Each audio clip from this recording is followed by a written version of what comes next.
Thank you. Kareem broke the record in '84.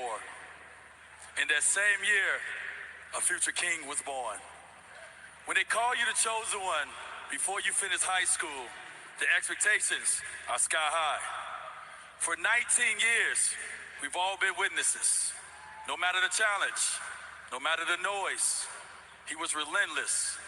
He's not just a four-time MVP or a 19-time All-Star or a gold medalist or NBA champion.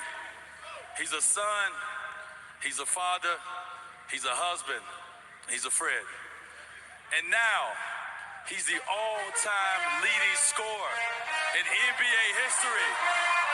The king himself, my brother, LeBron James.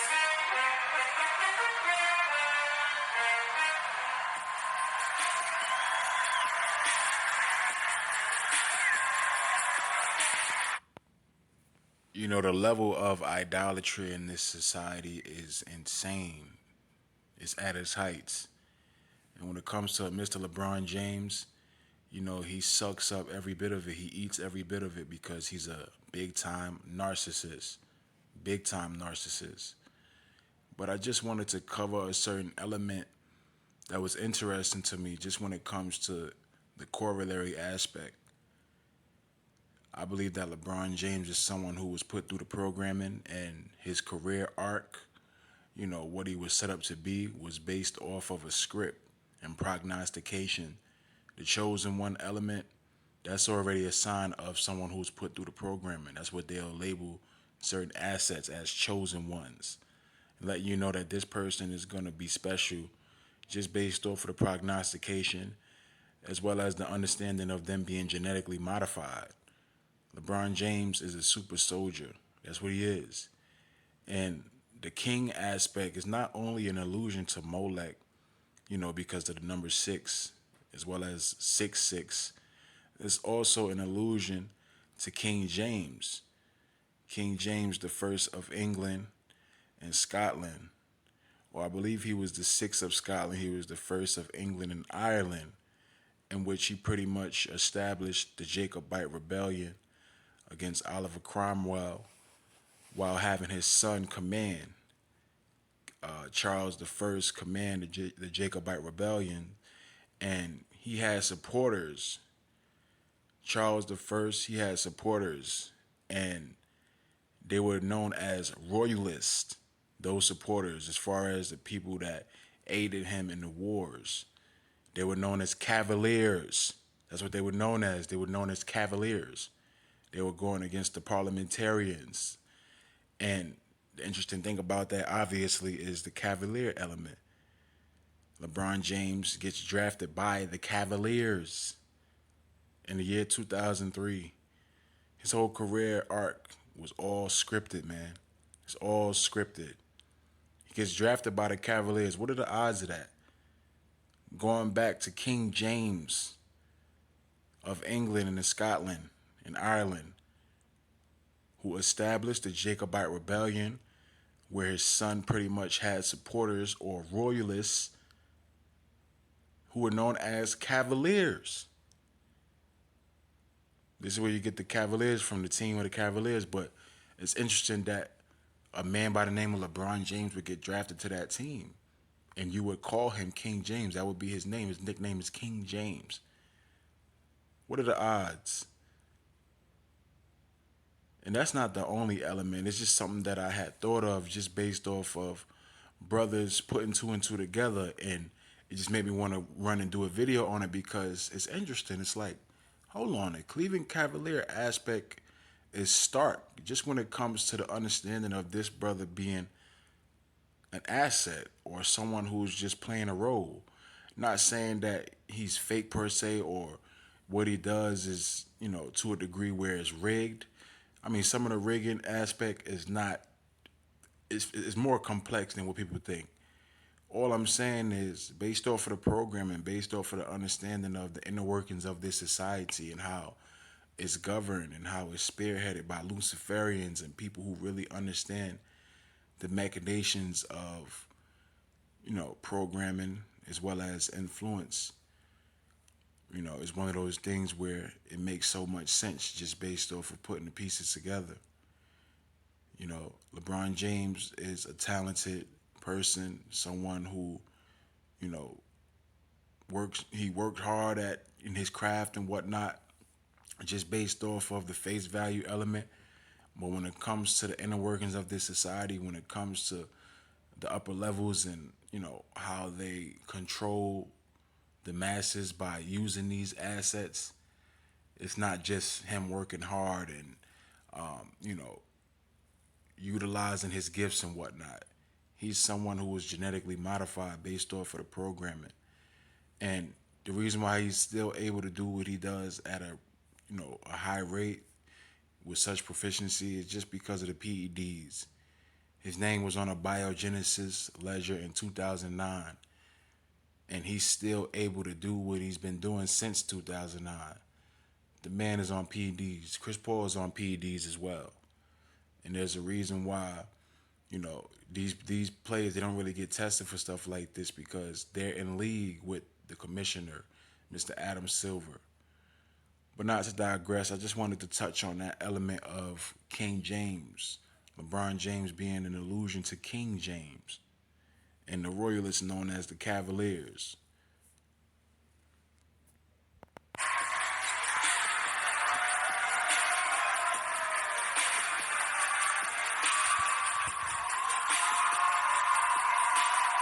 Greatness personified. Fans, the top three scoring leaders in NBA history: Karl Malone, Kareem Abdul-Jabbar, and LeBron James.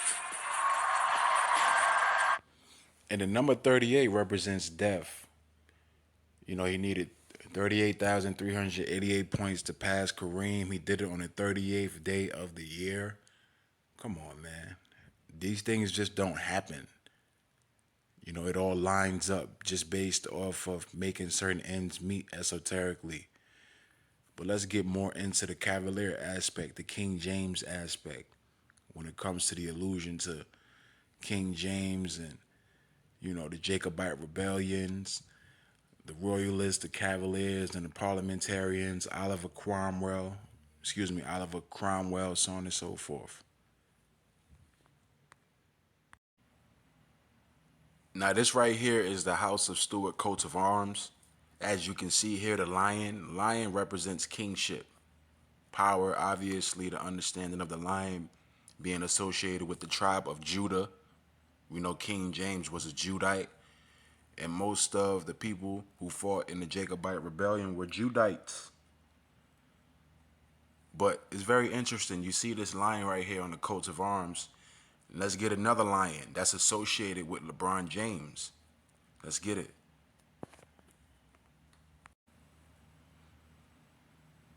As you can see here, the Sacramento Kings logos.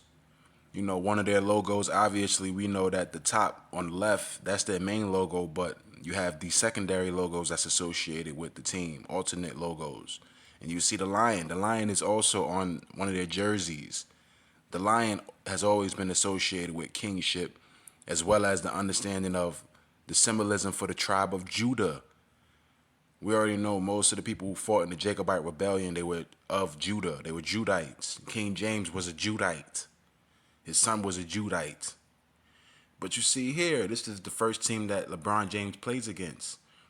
The first ever team LeBron James plays against was the Sacramento Kings. It's for a reason.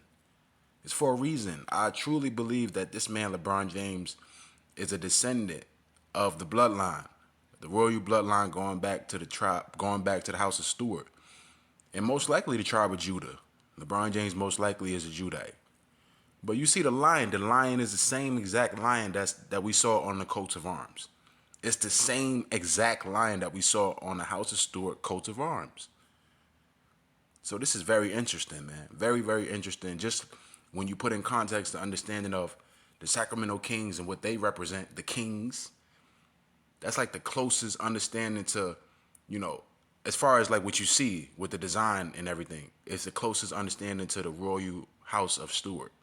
When you look at the Sacramento Kings logos, it's the closest alignment when it comes to the similarities, as well as LeBron James and, his storyline. His first game was against the Sacramento Kings. He goes by King James. He plays for the Cavaliers. All this stuff is not just by happenstance. He didn't just get drafted to the Cleveland Cavaliers just to get drafted. No, it's a reason why he was drafted to that team. It's a reason why they won in 2016 only. You know, it was very, very interesting, especially when you look at it's the same exact lion as the lion on a coat of arms. The same exact one. We know that the lion is associated with LeBron James as well, especially when you look at his sneakers. Like in the beginning of his career, you would always see a lion depicted on his shoe. The lion is associated with the king. So it's just very interesting how this all ties together when it comes to LeBron James.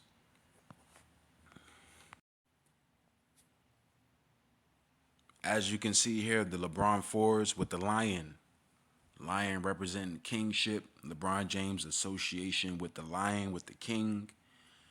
LeBron James most likely is of the tribe of Judah. LeBron James, I believe, is of the royal bloodline, which is why, like I said, they loft these entertainers up. I mean, look at LeBron James. He's like a god in this society to these people.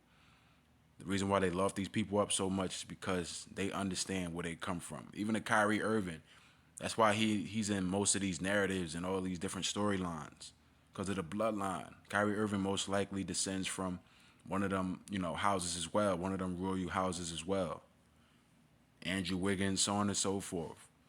But most likely LeBron James is someone who's of the bloodline of the royal house of Stewart. King James was a king of Great Britain, France, and Ireland. He was a black man, and the King James Bible is named after him because he authorized it in 1611. King James approved 54 scholars to work on translation. 47 worked in 6 groups at 3 locations for 7 years, comparing previous English translations, the Geneva Bible, and texts in the original language, Hebrew and Greek. The King James translation had a significant influence on the English language and was widely accepted as a standard English Bible. Because of the project being overseen by King James and the care and precise attention to detail during the 7-year translation, the King James Bible was considered one of the most accurate translations in existence. And they're all accurate if you have a certain level of comprehension and your ability to contextualize when it comes to your understanding and, the Most High blessing you with that.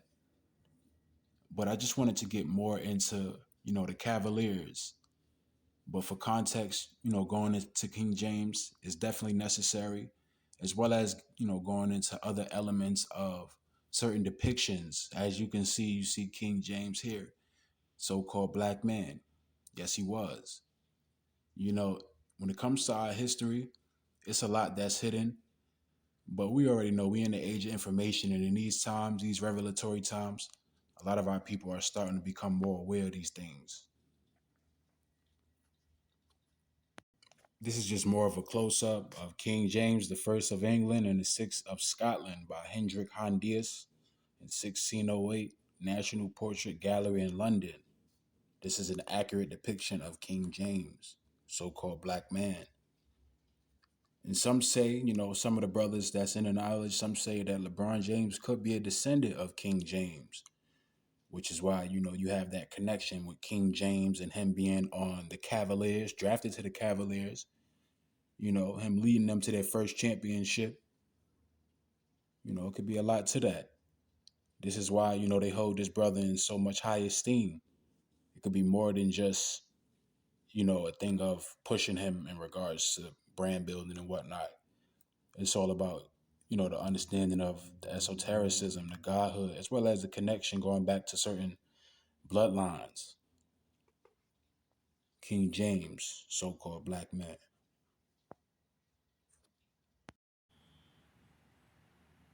So obviously during the colonial time of Virginia, where Virginia was just a colony, you had, the English Civil War and the Cavaliers, who were known as the Royalists. This is why I keep bringing up the Cavaliers, just based in the understanding of how this video is correlated with LeBron James. The Virginia Cavaliers were Royalist supporters known as Cavaliers in the royal colony of Virginia at various times during the era of the English Civil War and the Stuart Restoration in the mid 17th century. This right here is the seal, as you can see, when we understand the Restoration period in 1660, which we're going to get into. It's all about the understanding of, the subsequent aspects of the wiping out of the Aboriginals.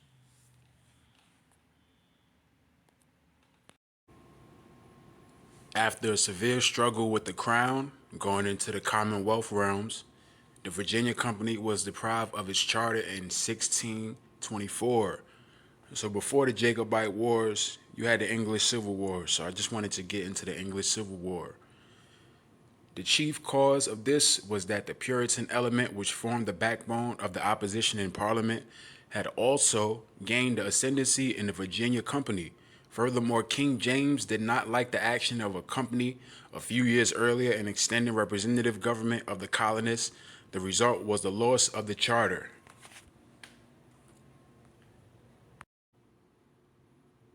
The Virginia colony became a royal colony, so it continued until the Revolutionary War. But the change had little effect on the colony, for King Charles I was so occupied with troubles at home that he gave less attention to the government of Virginia than the company had done, and popular government continued to flourish.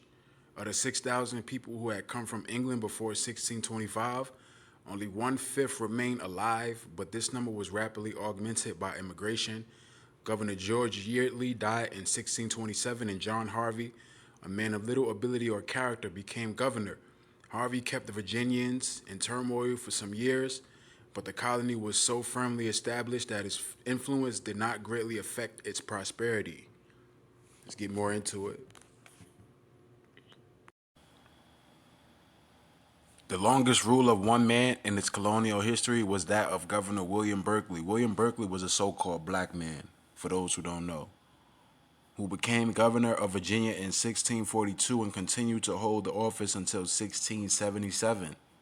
With the exception of a few years under the Commonwealth, Berkeley was a rough, outspoken man with much common sense, but with a hot temper and a narrow mind. He was a cavalier of the extreme type, and during the first period of his governorship, he spent much of his energy in persecuting the Puritans, many of whom found refuge in Maryland. So let's just get more into the understanding of what took place between the parliamentarians, the Cavaliers, the Roundheads, Royalists, so on and so forth.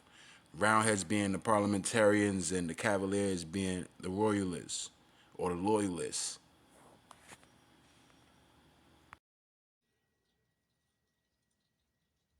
The English Civil War pretty much is what led to the Highland clearances, which wiped out the Aboriginal Scots.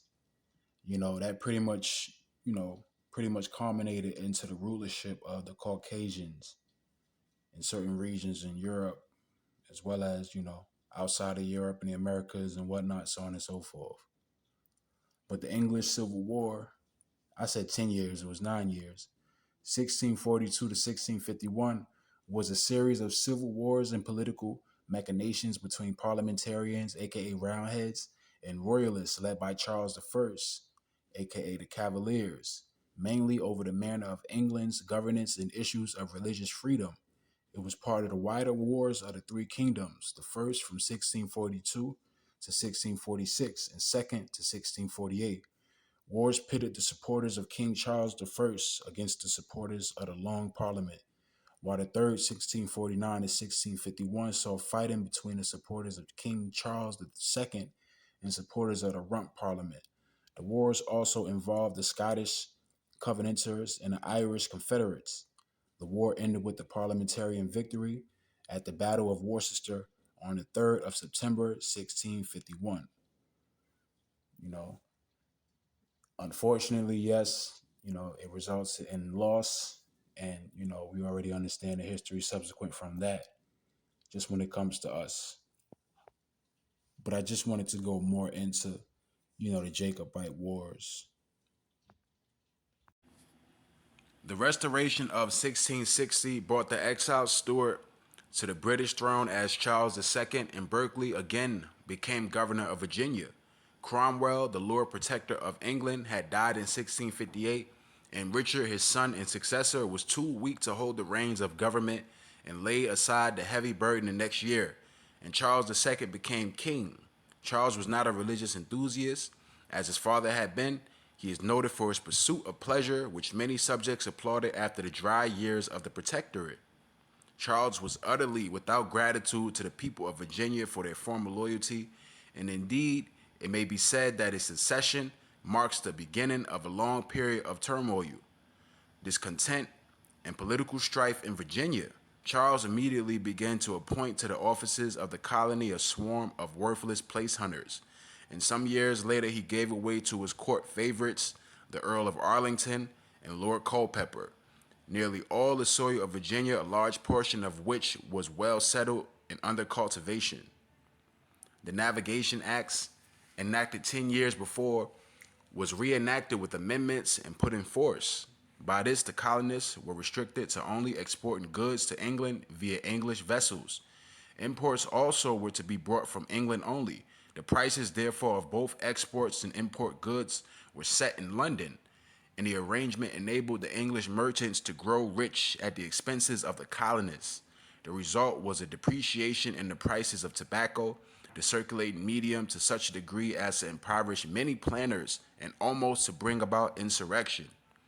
Adding to the multiplying distresses of Virginia, Governor Berkeley, who had been fairly popular during his former 10-year governorship, seems to have changed decidedly for the worse.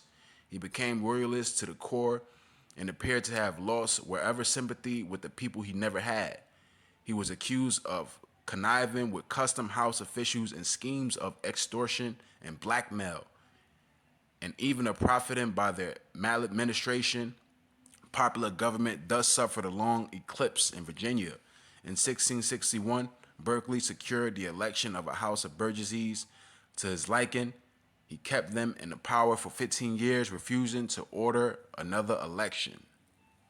So I just wanted to go in further in regards to the notable Virginia Cavaliers. So, of course, as we read, William Berkeley, Sir Thomas Lunsford, Henry Norwood, and John Washington, all black men.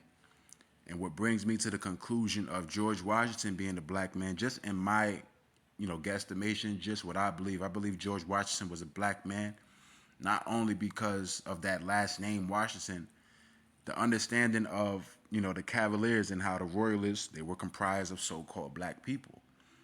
And then, the corollary aspect, which is, just, I guess you can call it a theory or whatever.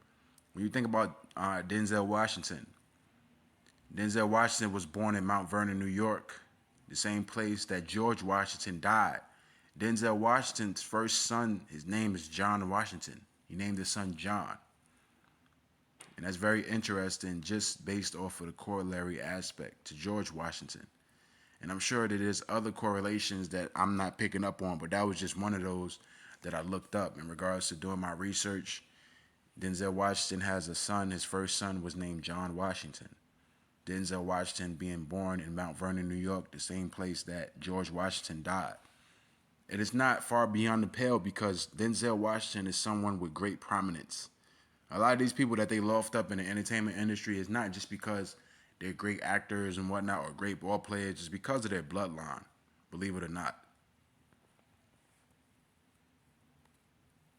So this right here is a portrait depiction of a so-called Black Prince from England, believed to be James Francis Edward Stuart, Prince James III of England, because of similarities in armor, hairstyle, and leopard skin cloak found in a fake whitenized portrait of Prince James III of England, who was son of deposed King James II of England, James VII of Scotland. As such, James III claimed the English, Scottish, and Irish thrones, as James III of England and Ireland and James VIII of Scotland. Upon the death of his father in 1701, he was recognized as King of England, Scotland, and Ireland by his cousin Louis XIV of France. Following his death in 1766, he was succeeded by his son Charles Edward Stuart in a Jacobite succession. 2 wars to restore the Stuarts to the kingship of Britain failed, the Jacobite Wars. Scotland. The Jacobite risings brought repeated British government efforts to curb the Scottish clans, culminating after the 1746 Battle of Culloden with brutal repression. The Act of Prescription of 1746, incorporating the Dress Act, required all swords to be surrendered to the government and prohibited the wearing of tartans or kilts. The 10 Years Abolition Act 1660 ended the feudal bond of military service, and the Heritable Jurisdiction Act removed the virtually sovereign power the chiefs held over their clan. It's crazy. The Disarming Act of 1746 and the Clan Act made effectual attempts to subdue the Scottish Highlands, and eventually troops were sent in. Government garrisons were built or extended in the Great Glen at Fort William, Colonial, later renamed Fort Augustus, and Fort George, Avernus, as well as barracks at Ruthven, Bonera, and Inversnaid, linked the south by the Wade roads, the Wade roads constructed for Major General George Wade. These had the effect of limiting organizational travel and choking off news and further isolated the clans. Nevertheless, conditions remained unsettled for the whole decade, and this is what made them less and less strong. The lowland clearances in Scotland were forced displacements of the population of the Scottish lowland beginning in the mid-1700s. As a result, between 1760 and 1830, many tens of thousands of lowland Scots immigrated, taking advantage of the many new opportunities offered in Canada and the United States after 1776 to own and farm their own land, which is around the time America, started to go into a certain phase. But just reading on, others chose to remain either by choice, out of an inability to secure transatlantic passage, or because of obligations in Scotland. The Highland clearances were forced displacements of the population of the Scottish Highlands during the 1700s and 1800s, pretty much wiping out the Aboriginals, the original blacks of Scotland. They led to mass immigration to the sea coast, the Scottish lowlands, and the North American colonies. And, this is pretty much what resulted in the wipeout of most of the Aboriginals of Scotland, where they pretty much migrated to different regions. Certain aspects of what took place is really what, ended most of the real history. And obviously we understand the people that, they conquered and they took over, painted certain images, and not just literally certain images, proverbially speaking, in regards to, painting certain aspects of the truth and making it into what they wanted to make it into, just, over time.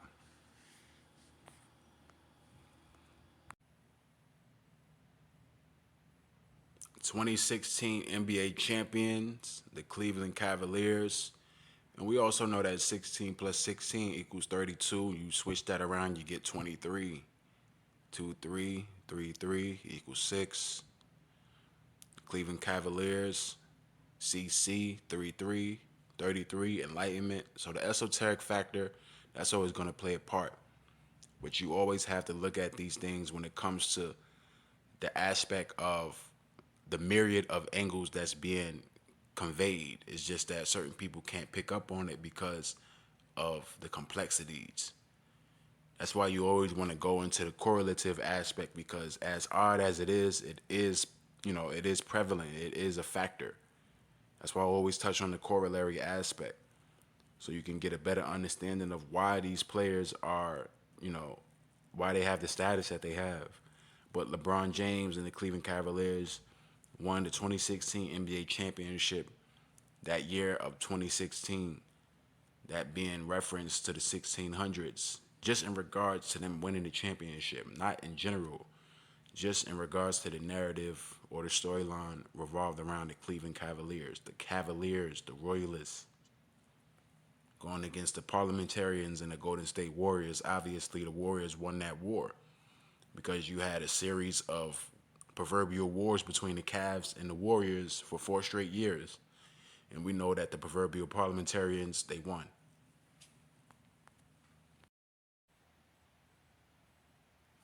The Cleveland Cavaliers completed their comeback from a 3-1 series deficit to win their first NBA championship by defeating the Golden State Warriors 93-89 in Game 7 of the NBA Finals on Sunday at Oracle.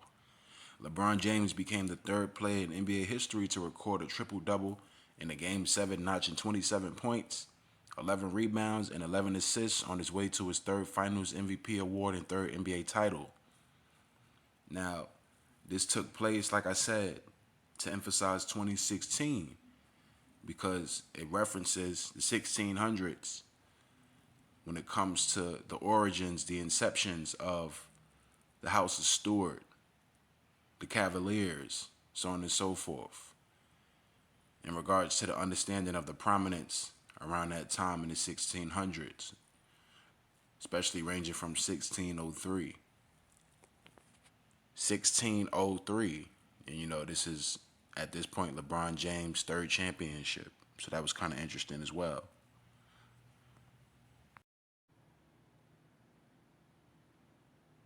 Now, the reason why I always like to do videos like these is just to touch on the correlative aspect.